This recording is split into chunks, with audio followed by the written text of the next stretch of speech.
मैं बड़े कैटेगोरिकली कहता हूँ कि इससे ज्यादा जुल्म किसी के ऊपर नहीं हो सकता है।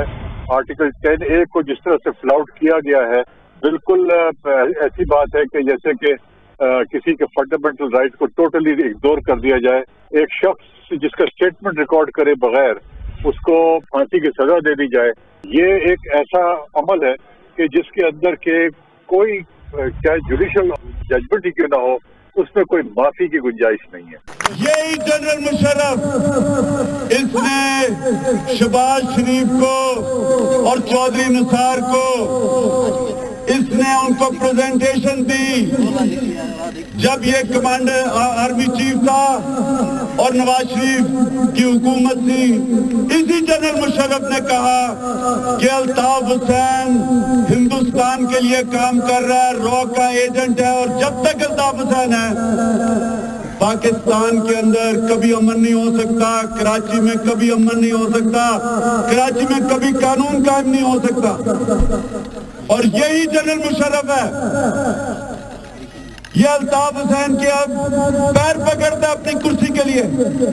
यही जनरल मुशर्रफ है जो अपनी फौज से अपने शहरी मरवा रहा है, अपने फौज से कबायली इलाकों के अंदर कत्लेआम कर रहा है, हेलीकॉप्टर गनशिप से पाकिस्तान के शहरी औरतें बच्चे मरवा रहा है। और वही जनरल मुशर्रफ है जो बार बार हमें लेक्चर देता है दहशतगर्दी के खिलाफ और इंतहा पसंदी के खिलाफ। यही मुशर्रफ है जो अल्ताफ हुसैन को सीने से लगा के बैठा हुआ है और MQM को अपने साथ बैठाया हुआ है। और कराची के अंदर जब कत्लेआम हुआ और 50 लोग मारे गए 12 मई को, इसी जनरल मुशर्रफ ने कहा कि कोई इंक्वायरी नहीं होगी।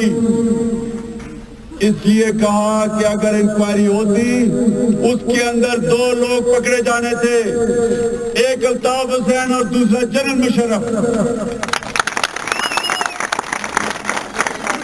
तो आज अगर पाकिस्तान के अंदर कानून नहीं है, आज अगर पाकिस्तान में हमारे शहरी लूटे जा रहे हैं, आज अगर हमारे शहरी गायब हो गए हैं, उनकी औरतें बच्चे सड़कों पे बैठे हुए हैं, उनको पता नहीं कि उनके लोग, उनके आदमी किधर गायब हो गए, और एक उधर से टेलीफोन कॉल आता है तो सजदे में गिर जाता है। ये वो जनरल मुशर्रफ है कि वो तो बड़ी दूर की बात है कि जॉर्ज बुश से कुछ कहे, वो काली देवी कोंडोलीजा राइस कुछ कहती है तभी उसके पैरों में गिर जाता है। इसने कभी पाकिस्तानी कौम को इतनी हमें शर्म नहीं उठानी पड़ी, कभी इसने हमारी इस कौम की इज्जत नफ्स को इतना ठेस नहीं पहुंचाई जो इस जनरल मुशर्रफ और इसके साथ जो घी का डब्बा है शौकत यूसुफ से पहुंचाया।